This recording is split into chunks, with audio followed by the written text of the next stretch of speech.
Hello viewers, আসসালামু আলাইকুম। সবাই কেমন আছেন? আশা করি সবাই ভালো আছেন। অনেক দিন পরে আবারও চলে আসলাম মিঠাবন রোডে ঘুরতে আসলাম। দুই বন্ধু মিলে ঘোরাঘুরি করলে মন ভালো থাকে। আপনারাও আসবেন, ঘুরবেন, মন ভালো থাকবে।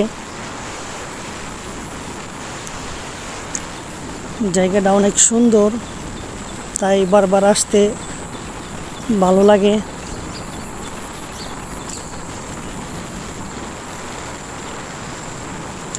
সবাই ভালো থাকবেন। আসসালামু আলাইকুম।